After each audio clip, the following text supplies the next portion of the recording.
patología que está caracterizado por una bacteria, ¿no? Vamos a ir tocando, creo que no nos salvamos pese a que van a ir avanzando en años, no van a ir desprendiéndose de lo más básico. Es una alteración, es una bacteria churrasquera, diría yo, comedora de carne, de característica supurativa y no supurativa. ¿Listo? En relación a la fiebre reumática, es una enfermedad de una causa bacteriana, ¿ya? Que tiene un proceso de característica inflamatoria. Entonces vamos a ir definiendo lo que son los términos. Fiebre reumática aguda es una enfermedad sistémica inflamatoria. ¿Listo? Cuando hablamos de inflamatoria estamos hablando de lo que se desencadena todo un proceso, ¿no? De la proinflamación. Ahí va a empezar a salir todo lo que es leucocitos de tipo, linfocitos, mastocitos, la histocompatibilidad. Es una enfermedad de causa bacteriana que activa entonces un proceso inflamatorio. Autoinmune, porque estamos hablando de lo que es la activación y el control de antígeno-anticuerpo. ¿Listo? Anticuerpo lo que nosotros llegamos a producir como defensa y antígeno el estímulo que está ingresando, que va a preceder de una infección de la garganta por el Streptococcus beta hemolítico del grupo A, o también conocido como Streptococcus pyogenes o Streptococcus grupo A. Entonces, esta bacteria tiene ciertas características. Dentro de eso necesitamos revisar ciertas bases epidemiológicas para ir a detalle. Es una incidencia máxima que da entre una edad infantil o una edad entre 5 a 15 años frecuentemente. Hay otras teorías que le dicen de 9 a 12 años hay más, de 2 a 9 años hay mayor incidencia. Hay criterios de diagnóstico, ¿no?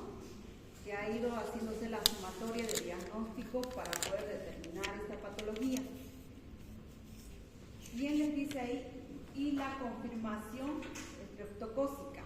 Entonces, para confirmar un proceso infeccioso tendremos que hacer cultivo, tendremos que haber tenido la clínica.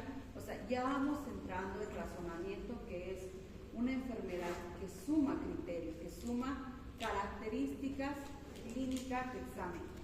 Puede afectar la válvula mitral en forma aguda y raras veces llegar a una insuficiencia cardíaca. La característica por la alta frecuencia es la válvula mitral. Entonces, considerando que la válvula mitral, ¿cierto?, es en el lado izquierdo o derecho. Perfecto. El corazón del lado derecho estamos con la tricuspidia porque llega a tener 3 valvas, ¿cierto? Como compuertas que se abren y se cierran en cada contracción, en cada latido. Y en el lado izquierdo, entre lo que es la aurícula izquierda y el ventrículo izquierdo, tenemos solo 2 valvas, 2 compuertas, por eso se llama mitral. Esas válvulas quedan afectadas, no todo ese tejido de esa área queda afectado por lo que corresponde a ser esta bacteria, por lo que tiene toxinas altamente afines con esa área valvular. Fíjense, una infección, una característica infecciosa simple que en algún momento hemos cursado tal vez en menos intensidad, dolor de garganta, bien sea de inicio bacteriano, pero bueno, creo que acá me dicen, el interruptor. ¿Lo apago? ¿Pueden ver mejor las imágenes? Bien, podría ser entonces de inicio una infección viral, pero ya cuando el dolor persiste, la misma tos irrita la garganta, puede sobrevenir, puede haber una sobreinfección o iniciar directamente de la infección. de la infección de la bacteria Streptococcus pyogenes, ¿no? O beta hemolítico del grupo A. ¿Qué es lo que hace esta bacteria? ¿No? Esta bacteria, en la biología, esta bacteria, como les digo, tiene afinidad por el tejido, por la miocina de la área cardíaca, pero sobre todo sobre las válvulas. Y la válvula que mayor afección tiene es la válvula mitral. De inicio como una insuficiencia mitral y posteriormente cuando ya llega a ser crónico es una insuficiencia, es una estenosis mitral en relación. Si es insuficiente quiere decir que no se puede cerrar. Entonces toda la sangre que el ventrículo izquierdo tiene que llevar a la aorta, ¿cierto? Tiene que despacharla a la aorta, no llega a salir en esa cantidad. Entonces esa cavidad se va a ir dilatando. Y fíjense nada más que por esta bacteria. La bacteria del Streptococcus hemolítico, hemolítico del grupo A, entonces, es una bacteria gram positiva por el grosor de la pared bacteriana que llega a tener y los componentes que llega a tener en esta pared bacteriana. Llega a tener entonces todo lo que es el componente de peptidoglucanos. Dentro de eso va a llegar a tener proteínas, ¿no? Con características de toxinas tipo M, proteicas, M2, la M18, que son características tipo cepas encapsuladas, mucoides, resistentes estas a la fagocitosis, ¿no? Porque comparten una característica de autoinmunidad con lo que son las miocinas. ¿Cuál de estas es la que afecta? Es la que afecta a su segmento M1. Siguiente, por favor. Es posible que contribuya, dice la lesión cardíaca, que a su vez genera cardiopatía reumática, ¿no? Entonces, dentro de lo que llega a ser el desencadenamiento de lo que es la inflamación, netamente está jugando un rol importante con el proceso inflamatorio, haciendo que los linfocitos T se activen, como también el componente de inmunohistocompatibilidad, pero tiene gran afinidad por destruir a lo que es el complejo de inmunohistocompatibilidad. Por eso es que va directamente, ¿no?, dentro de ese proceso que ya tiene afín con el miocito, a esa área. Es bastante virulento, bastante tóxico. Siguiente. Ahí le dice, el Streptococcus beta hemolítico, ¿listo?, va a afectar sobre todo al miocardio, desencadenándose todo el proceso inflamatorio de linfocitos T, y estas van a afectar a lo que son las células cardíacas de los nódulos de Alto-Chavarri. Estas están, como recordarán, al inicio o en la base de la confluencia de lo que es la vena cava superior. Entonces de ahí inicia toda la parte nerviosa eléctrica autónoma de lo que es la parte cardíaca, y con sus raíces izquierda, derecha, hace todo un proceso hasta llegar a lo que llega a ser la activación también de los fibroblastos y inflamando, produciendo un proceso inflamatorio en lo que son las válvulas. Siguiente, quiero ver. Bien, entonces aquí vamos a recapitular. Tiene mayor incidencia entre 5 a 15 años, ¿no?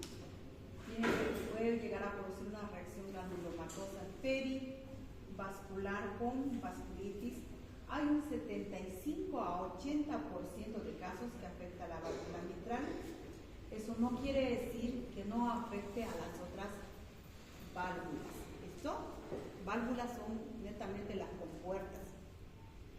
Puede afectar también a la tricúspide en menos porcentaje, como también a la aorta. Entonces, todo ese proceso de la mecánica de poder llevar sangre a los otros órganos, entonces queda disminuida. A la larga, fíjense, por la cantidad que no llega a bombear por esa insuficiencia, puede haber síncope. Siguiente, ¿lo ven? Bien. Ahora, ¿qué factores predisponentes? Es una enfermedad que se considera de los países en desarrollo, ya no nos dicen países pobres, nos dicen países en desarrollo. Entonces, hay una alta frecuencia que esto no se ha llegado a hacer programas para poder disminuir, pero sí por el control de las inversiones previas en los países desarrollados ha llegado a disminuir o ha llegado en algún momento a erradicarse en cierto porcentaje. Entonces está la condición socioeconómica, el hacinamiento, el clima de estación del año, primavera, invierno y el alojamiento de Leptococcus en la faringe. Bien, puede empezar con un proceso faringio o amigdalar, ¿no? En poco porcentaje la bacteria le dice que puede iniciarse como un proceso infeccioso de la piel, como la escarlatina. En el 92 hay una actualización de los criterios de Jones, que fue la actualización por primera vez, pero son criterios que se han llegado a determinar en 1949, si no me equivoco, y hay presencia de criterios mayores y menores. Entonces, para poder hacer un diagnóstico, ya vamos a decir, 2 mayores y un menor, igual como lo que hicimos en insuficiencia cardíaca. 1 mayor y 2 menores, y se establece el diagnóstico. Siguiente. Entonces, ¿cuáles son esos criterios? ¿No? Manifestaciones mayores o criterios mayores y criterios menores. ¿Listo? Mayores: artritis, carditis, corea, eritema marginado, nódulos subcutáneos. Ahora, ¿cuáles son las menores? ¿No? Las que menos frecuencia va a llegar a presentarse: fiebre, artralgias, proteína C reactiva alta, elevación de la velocidad de electrosedimentación o el BCG, intervalos PR alargados en el electrocardiograma o también ondas invertidas en el electrocardiograma, de las ondas invertidas, la onda T invertida. ¿Ya? Se diagnostica fiebre reumática cuando existen 2 manifestaciones mayores o criterios y una manifestación mayor y 2 menores. En la pregunta de examen voy a decir: nómbreme los criterios mayores o nómbreme los criterios menores, o cuáles son, o nómbreme 2 criterios menores y un criterio mayor. Siguiente. Sí. Como criterio mayor, entonces, en la carditis puede ser cualquiera de las 3 capas, ¿no?, del corazón. Puede ser una pancarditis, lo más característico. De ahí les dice: es muy probable que sea evidente la carditis en niños, en adolescentes. Cualquiera de los siguientes criterios sugiere la presencia de carditis, considerando que cualquiera de las 3 capas, ¿no?, endocarditis, el miocardio, el pericardio, pueden estar afectados. Entonces, en mayor incidencia, entonces la pericarditis corresponde también a que hay una cardiomegalia. Cuando hay una cardiomegalia, ¿cómo lo vamos a detectar? De forma básica, mediante una radiografía. Vamos a ver que el corazón está grande, ¿no? Y un corazón grande es relativo a un corazón que se ha llegado a dilatar, porque el ventrículo izquierdo, ¿cierto?, está manejando gran cantidad de volumen que no está pudiendo lanzar, que no está pudiendo bombear hacia todo lo que es el sistema vascular, porque hay una compuerta que es la válvula mitral, que tiene afección, no se cierra en su totalidad. Entonces lo único que hace es dilatarse y dilatarse más el ventrículo izquierdo. Puede haber insuficiencia cardíaca izquierda o derecha, ¿no? La primera vez tal vez es más notable en los niños. Puede haber insuficiencia hepática dolorosa, puede inducir a una insuficiencia tricuspidia, puede inducir a soplos, en lo que es la pulsación, a soplos por insuficiencia mitral o aórtica, por las dilataciones del anillo valvular. Eso es en un proceso mayormente agudo. Cuando llega a ser crónico, esto se va a llegar a endurecer, porque llega a presentarse tejido granulomatoso. Entonces, esas valvas se van a endurecer, puede llegar a estenosis mitral. ¿Ya? Siguiente.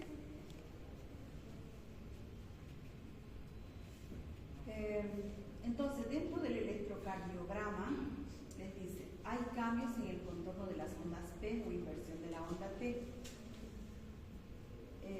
En la imagen de abajo, que se les he pasado a la anterior vez, que necesitaba que me hagan unas 10 repeticiones para ir fijando cómo es la onda P, el complejo QRST, ¿no? Entonces, esta montañita que ustedes ven, que corresponde a la repolarización ventricular, ¿listo? O relativo a una relajación, en un electro normal no está positivo, está negativo, está por debajo de la línea isoeléctrica. Cuando va una línea, ¿cierto?, continua, esto es isoeléctrico, por arriba positivo, por debajo negativo. Estamos con la onda P, complejo QS y la onda T. Fíjense allá las imágenes, tenemos la onda P por debajo de una línea isoeléctrica. Entonces, eso es lo que nos produce en la fiebre reumática. Más adelante lo vamos a ver a detalle, pero tiene esa característica de alteración electrocardiográfica. El eritema marginado son la aparición de lesiones con halos eritematosos, ¿no? Y fíjense la parte central, no es eritematoso. Se inicia con máculas que crecen con rapidez y toman la forma de anillo, ¿ya? O y media luna, con centros normales. Mayormente en red cutáneo, todo el centro está eritematoso, en cambio aquí no está eritematoso. Pueden ser elevadas, ¿no?, como unas placas como aboles, concretas y transitorias, o persistentes. Ahí tenemos los nódulos cutáneos. Pueden ser pequeñas, menos de 2 centímetros de diámetro, duras, insensibles, que no tienen dolor, y están unidas a las fases vaginosas sobre prominencia ósea. Y fíjense en qué lugar ha llegado a aparecer: en codos, ¿no?, en tobillos. Puede llegar a tener una persistencia durante días, semanas, y hay que hacer una diferenciación con los nódulos reumatoideos de la artritis reumatoidea. Estamos hablando de la fiebre reumática, no de artritis reumatoidea, ¿listo? Pero dentro de eso hay que hacer diagnóstico diferencial.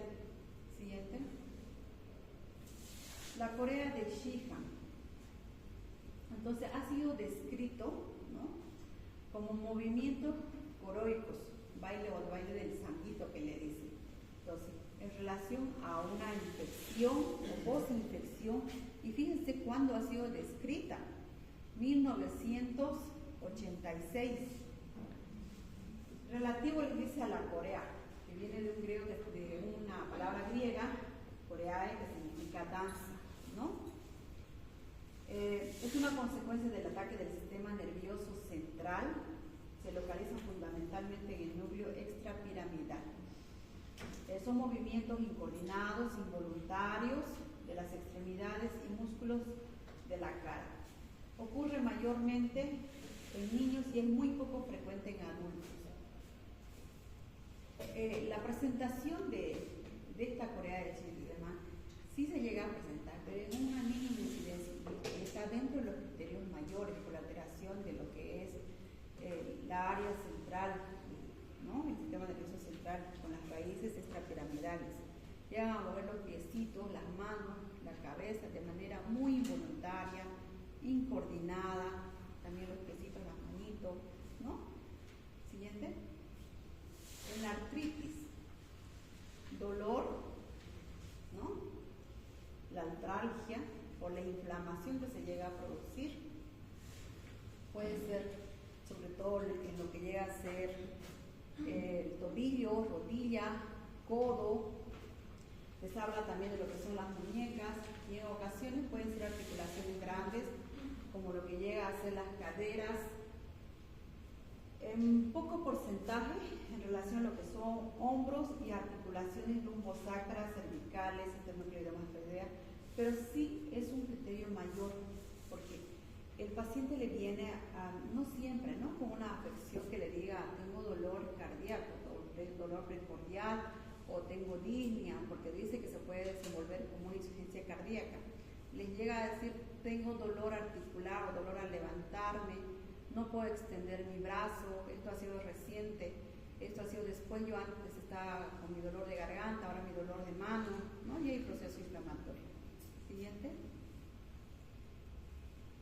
Dentro de los criterios mayores, menores, fiebre, poliartralgias, prolongación de intervalo PR también, aumento de la velocidad de eritrosedimentación. Hay una PCR positiva. Pregunta de examen. ¿Por qué hay alteración de la velocidad de eritrosedimentación? ¿Por qué? Las pruebas de apoyo nos tenemos que basar en lo que son cultivos faringios, ¿no? Los hisopados isofaringios, que no es nada más que con un isótopo poder sacar una pequeña muestrita de la orofaringe y llevar a una placa cultivar. Entonces les dice, las pruebas de apoyo incluyen cultivo faringio o prueba rápida de antígeno estreptococo positivo a título anticuerpo estreptocócico elevado reciente.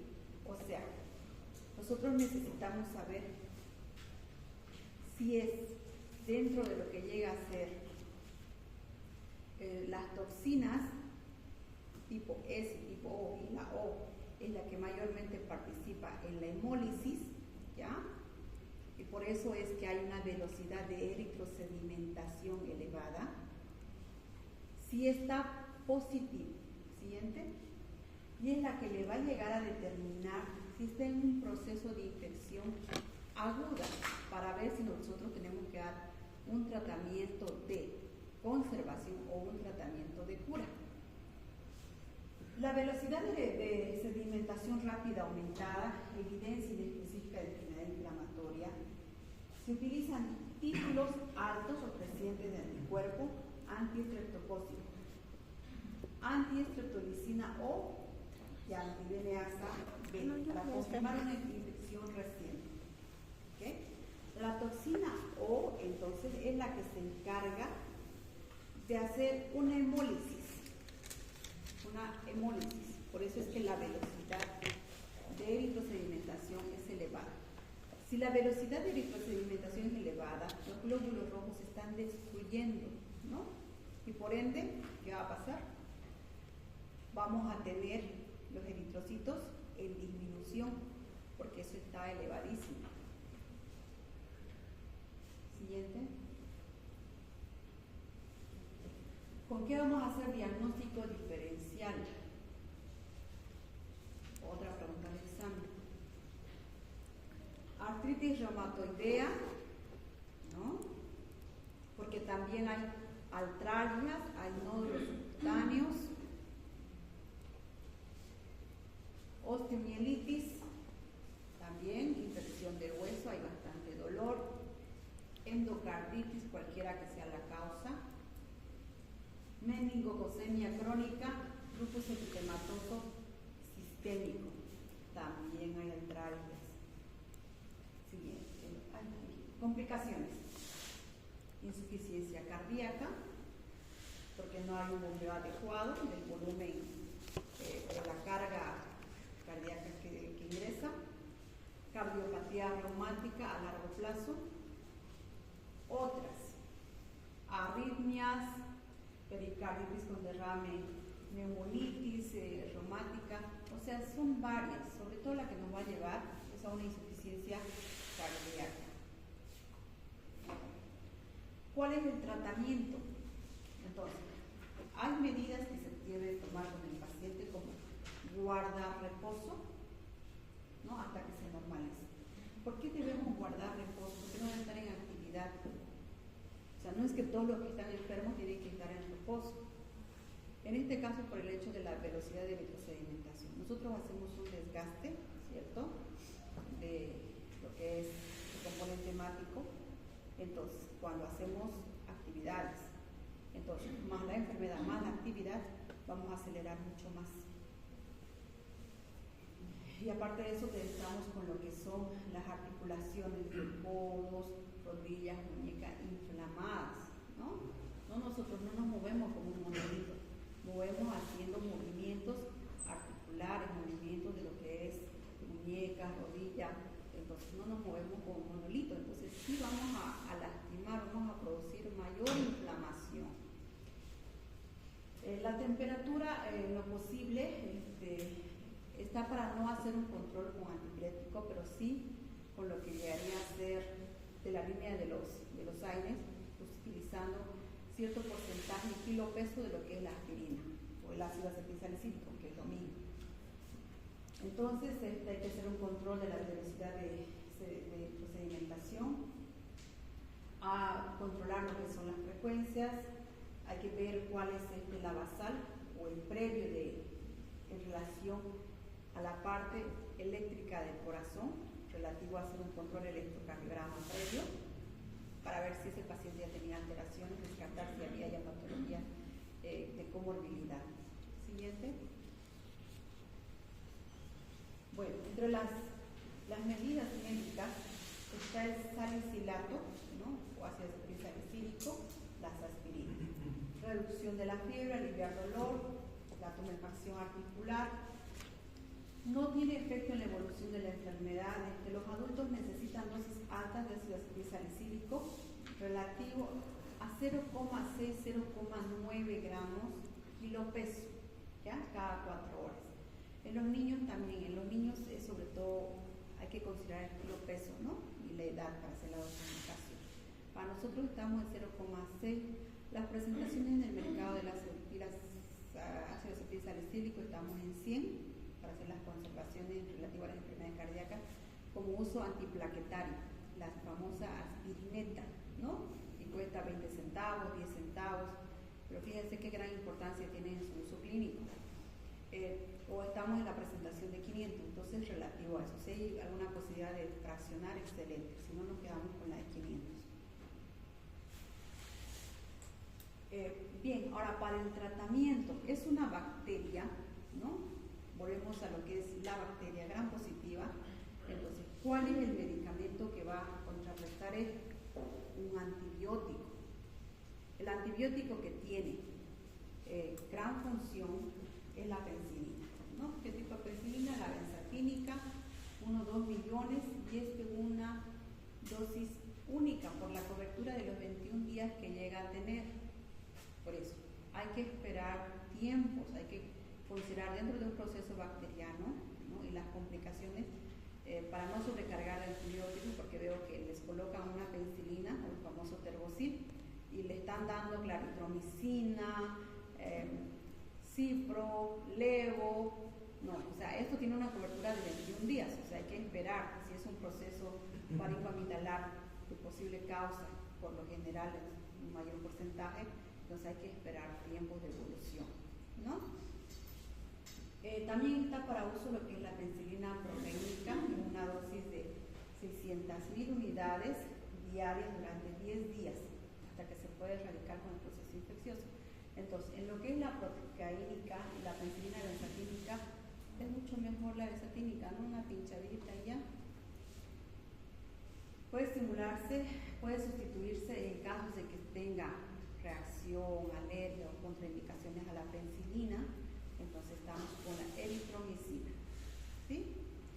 También les habla de lo que es la acitromicina en dosis de 1 gramo el primer día, los siguientes 500 miligramos en relación a la acitromicina. Estas son las presentaciones, ¿no?, que les estoy haciendo comercio a estas líneas, pero es lo que más en el mercado tenemos, el famoso terbosil, ¿no? No dicen, me voy a hacer colocar una penicilina, les dicen, me voy a hacer colocar un terbosil, ¿cierto? Entonces, el terbosil, bueno, es la penicilina benzatínica, que en realidad tendríamos que manejarnos con el nombre genérico. Entonces, es bastante eficaz contrarrestando el Streptococcus. O sea, hay antibióticos que nosotros tenemos para las bacterias gram negativas, gram positivas, o si es un polibacteriano posiblemente, entonces vamos con la cefalosporina. Pero esta característica es una bacteria netamente gram positiva, que también conocida como Streptococcus pyogenes, ¿listo? También hay en la piel. Cuando es, por ejemplo, de causa supurativa, ¿qué puede llegar a producir? ¿No? Puede llegar a producir infecciones extensas de la piel con bastante secreción y es bastante virulenta, es una bacteria bastante tóxica. Ahora, en relación a los corticoides, dentro de eso hay bastante metaanálisis, o sea, la unión de varios análisis que han hecho diferentes laboratorios y diferentes universidades, donde no se ha logrado tener un resultado total. Sabemos que participa en procesos inflamatorios, pero ¿qué es lo que le dice relativo a este proceso? Puede utilizarse para tiempos cortos, ¿no? Como la prednisona de 40 a 60 miligramos y oral, y disminuye gradualmente en el transcurso de 2 semanas. Mejora en poco tiempo los síntomas articulares, está indicado cuando no ha sido adecuada la respuesta a los salicilatos, o sea, nos da como una segunda opción. Pero últimamente el corticoide lo estamos repartiendo como pan en lo que es el área de asistencial clínica. Hay que tener mucho cuidado con los corticoides, ¿no? Por los efectos adversos que llega a producir. Ahora esto les dice, siempre y cuando no haya respuesta a los salicilatos. Y hasta en costos estamos hablando de un medicamento que cuesta 3 bolivianos a un medicamento que cuesta 20 centavos, 50 centavos de diferencia. Siguiente, por favor. ¿Cuál es la prevención de la fiebre reumática recurrente? Bien, les dice que hay que evitar, hay que dar un tratamiento oportuno por la faringitis estreptocócica, y para eso está reconocer, pues, ¿no? Dentro de eso, para reconocer, ¿qué vamos a hacer nosotros?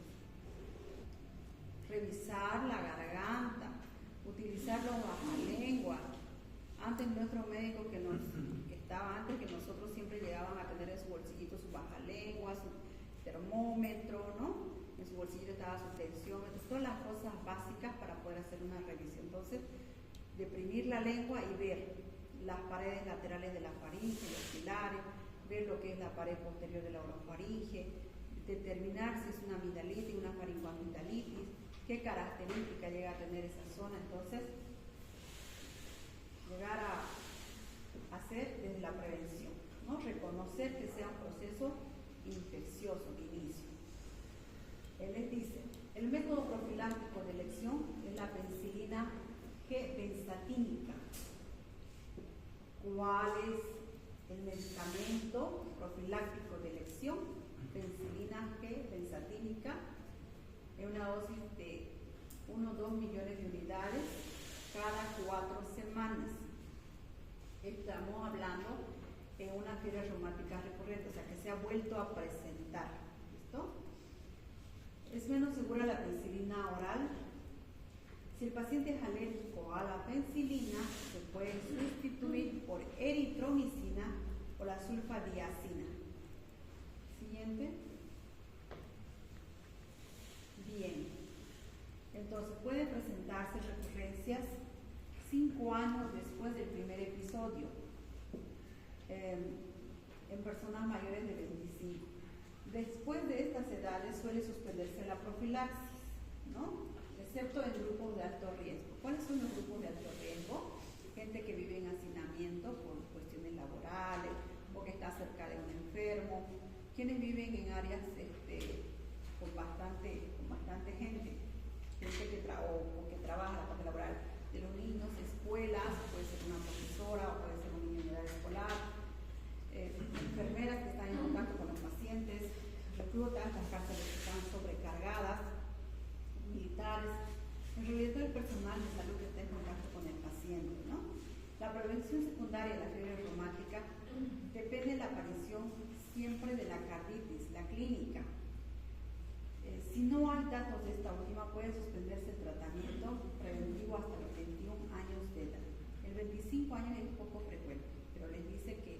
5 años previos, puede presentar todavía la recurrencia.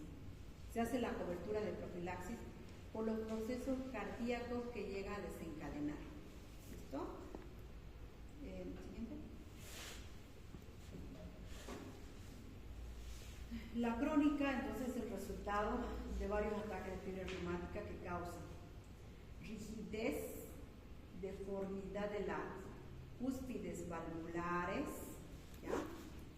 Fusión de las comisuras y acortamiento en relación a la válvula, fusión de las cuerdas tendinosas, en ocasiones hay estenosis valvular o insuficiencia, a menudo coexisten las dos.